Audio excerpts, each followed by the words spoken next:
साथियों, जिन लोगों ने भी UP police assistant operator, radio operator के लिए फॉर्म भरा था साथियों, उनके लिए एक यहाँ पर ऑफिशियली नोटिस आउट हुआ है।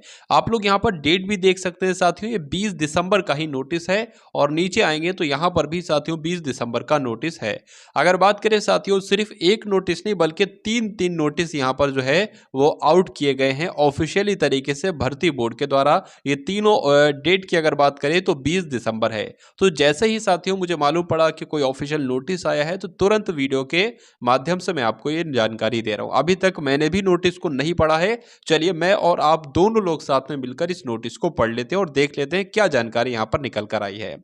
तो ऊपर तो साथियों वही लिखा हुआ है कि प्रधान परिचालक यांत्रिक के पदों पर भर्ती की बात की गई है।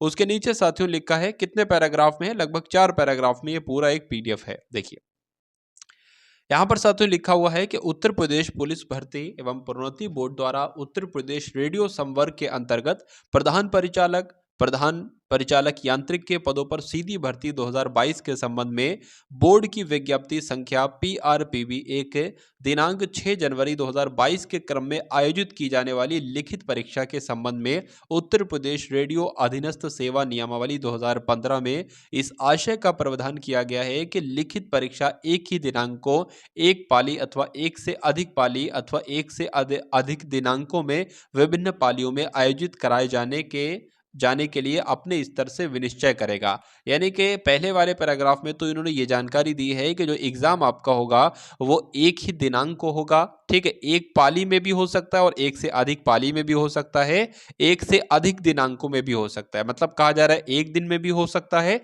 और एक से ज्यादा दिनों में भी हो सकता है। तो पहला पॉइंट तो आपने देख लिया। दूसरा पॉइंट आप लोग देख सकते हैं साथियों, क्या लिखा हुआ है कि उक्त भर्ती प्रक्रिया के अंतर्गत ऑनलाइन लिखित परीक्षा से एक से अधिक दिनांकों में विभिन्न पालियों में विभिन्न प्रश्न पत्रों के साथ आयोजित कराया जाना प्रस्तावित है। विज्ञप्ति संख्या इतनी में वर्णित व्यवस्था के अनुसार अभ्यर्थियों के अंकों का प्रमाणीकरण किया जाएगा, ठीक है ना। चलिए उसके बाद साथियों लिखा हुआ है, अतः इस बहुपालीय परीक्षा में सम्मिलित होने वाले अभ्यर्थियों द्वारा प्राप्त अंकों के प्रमाणीकरण के लिए बोर्ड द्वारा प्रमाणीकरण यानी कि नॉर्मलाइजेशन प्रक्रिया का प्रकाशन विषयक विज्ञप्ति संख्या इसमें विहित है। यानी कि नॉर्मलाइजेशन का प्रक्रिया भी इसमें होगी। उसके लिए भी एक नोटिस यहाँ पर निकाला गया था। उसके बाद देखिए सूचना अभ्यर्थियों के सूचना अर्थ प्रकाशित की जा रही है, इसलिए इस विषय में सूचना का अधिकार अधिनियम 2005 के अंतर्गत पृथक से कोई प्रार्थना पत्र स्वीकार नहीं किया जाएगा। अभ्यर्थियों से यह अपेक्षा की जाती है कि बोर्ड की वेबसाइट uppb.pb.gov.in का अवलोकन करते रहें और कोई भी साथियों जो है वो फेक न्यूज आप लोग ना देखें। अब उसके बाद साथियों यहाँ पर अगर बात करते हैं, यहाँ पर क्या लिखा हुआ है देख लीजिए। तो इस वाले नोटिस में साथियों लिखा हुआ है पहले वाले पैराग्राफ में, उत्तर प्रदेश पुलिस भर्ती एवं प्रोन्नति बोर्ड उत्तर प्रदेश रेडियो संवर्ग के अंतर्गत कर्मशाला कर्मचारी के पदों पर सीधी भर्ती 2022 के संबंध में बोर्ड की विज्ञप्ति इतनी के क्रम में आयोजित की जाने वाली लिखित परीक्षा के संबंध में उत्तर प्रदेश रेडियो अधीनस्थ सेवा नियमावली में इस आशय का प्रावधान किया गया है कि बोर्ड लिखित परीक्षा एक ही दिनांक को एक पाली अथवा एक से अधिक पाली अथवा एक से अधिक दिनांकों में विभिन्न पालियों में आयोजित कराने के लिए अपने स्तर से विनिश्चय करेगा। उसके बाद लिखा है दूसरे पैराग्राफ में साथियों, तो यहाँ पर तो सेम वही चीज लिख दी गई, सिर्फ यहाँ पर बदला गया है कर्मशाला कर्मचारी और वहां पर साथियों क्या था, यहाँ पर था आप लोग देख सकते हैं कि इसके अंतर्गत प्रधान परिचालक यांत्रिक की बात की गई थी। यानी कि सिर्फ पोस्ट का नाम चेंज किया है, बाकी सब तो मुझे यहाँ पर सेम लगा।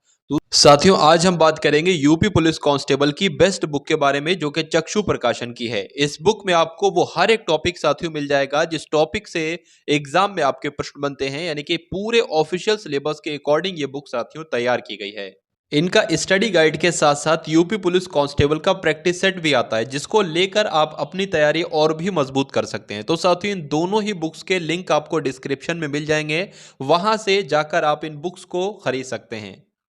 दूसरा पैराग्राफ देख लेते हैं, शायद कोई न्यू जानकारी हो। उक्त भर्ती प्रक्रिया के अंतर्गत ऑनलाइन लिखित परीक्षा से अधिक दिनांकों में विभिन्न पालियों में विभिन्न प्रश्न पत्रों के साथ आयोजित कराया जाना प्रस्तावित है।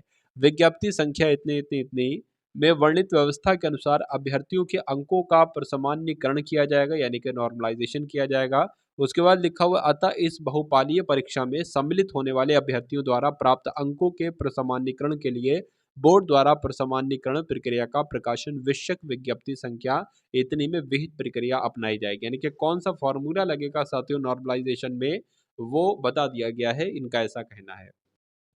नॉर्मलाइजेशन क्या होता है ये भी मैं आपको बता देता हूँ। मान लीजिए जैसे कि अब एक दिन में मान लीजिए 2 शिफ्ट हुई। अब पहली वाली शिफ्ट का एग्ज़ाम मान लीजिए हार्ड था, ठीक है? और दूसरी वाली शिफ्ट की अगर बात करें, तो दूसरी वाली का आसान था, ठीक है? तो नंबर किसके बढ़ेंगे? नॉर्मलाइजेशन दिया जाएगा, नंबर बढ़ेंगे, किसके बढ़ेंगे? जो पहली वाली शिफ्ट था जिनका पेपर हार्ड था, ठीक है? और उनके सामने अचानक से पेपर खुला, उनके पास कोई आइडिया भी नहीं था किस टाइप के क्वेश्चंस पूछे जाएंगे, लेकिन जो दूसरी वाली शिफ्ट में एग्जाम हुआ, ठीक है, उनको आइडिया लग गया था, उन्होंने पहली वाली शिफ्ट का पेपर देख लिया था। तो इस वजह से भी नॉर्मलाइजेशन होता है, पहली वाली शिफ्ट को नॉर्मलाइजेशन में नंबर मिलते हैं। और चूंकि अगर पेपर कठिन आ जाता है तो उसमें भी नंबर बढ़ते हैं, ये होता है नॉर्मलाइजेशन। अब कुछ लोगों के नंबर भी कम हो जाते हैं, ठीक है, कम तो वैसे बहुत कम होते हैं ना के बराबर, लेकिन नंबर बढ़ जाते हैं साथियों। अब तीसरा यहाँ पर देख लेते हैं, यहाँ पर साथियों क्या है देखिए। उत्तर प्रदेश पुलिस भर्ती एवं प्रोन्नति बोर्ड द्वारा उत्तर प्रदेश रेडियो संवर्ग के अंतर्गत सहायक परिचालक, तो यहाँ पर भी नेम चेंज हो गया, सिर्फ सहायक परिचालक के पदों पर सीधी भर्ती 2022 के संबंध में बोर्ड की विज्ञप्ति संख्या इतनी इतनी इतनी में के क्रम में आयोजित की जाने वाली लिखित परीक्षा के संबंध में उत्तर प्रदेश रेडियो अधीनस्थ सेवा नियमावली में इस आशय का प्रावधान किया गया है कि बोर्ड लिखित परीक्षा एक ही दिनांक को एक पाली अथवा एक से अधिक पाली अथवा एक से अधिक दिनांकों में विभिन्न पालियों में आयोजित कराए जाने के लिए स्तर से अपने स्तर से विनिश्चय करेगा। उक्त भर्ती प्रक्रिया के अंतर्गत ऑनलाइन लिखित परीक्षा एक से अधिक दिनांकों में विभिन्न पालियों में विभिन्न प्रश्न पत्रों के साथ आयोजित कराना प्रस्तावित है।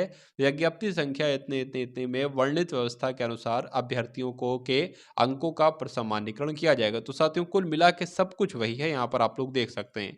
अतः इस बहुपालीय परीक्षा में सम्मिलित होने वाले अभ्यर्थियों द्वारा प्राप्त अंकों के प्रसमानीकरण के लिए बोर्ड द्वारा प्रसमानीकरण प्रक्रिया का प्रकाशन विषयक विज्ञप्ति संख्या इतने इतने इतने में विहित प्रक्रिया अपनाई जाएगी।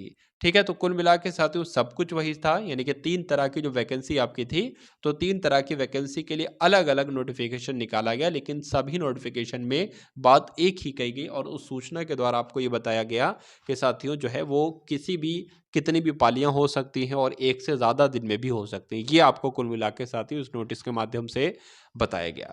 तो साथियों उसके अलावा अगर बात करें नॉर्मलाइजेशन के बारे में भी मैंने आपको बता दिया, सब कुछ साथियों मैंने आपको बता दिया।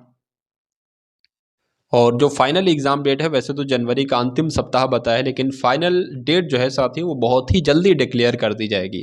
तो बस आपको करना है साथियों, अपने एग्ज़ाम पर फोकस करना है, क्योंकि 1.5 से 2 साल बाद ये एग्ज़ाम होने जा रहा है। तो इसमें बिल्कुल ही कोताही नहीं आपको बरतना है। सब कुछ तय हो चुका है, एग्ज़ाम में भी बहुत ज़्यादा समय नहीं बचा है, बस बढ़िया तरीके से आपको और मॉक टेस्ट साथियों लगाते रहें, क्योंकि मॉक टेस्ट एग्ज़ाम के लिए बहुत ही बढ़िया चीज़ होती है। ठीक है ना? तो इस वीडियो को साथियों आप सभी लोग हो सके तो अपने 1-2 मित्रों तक शेयर कीजिएगा और चैनल पर अगर नए हैं तो चैनल को भी ज़रूर सब्सक्राइब करके बेल आइकन पर क्लिक कीजिएगा। तो मिलते हैं हम सभी लोग आने वाली वीडियो में। जय हिंद साथियों।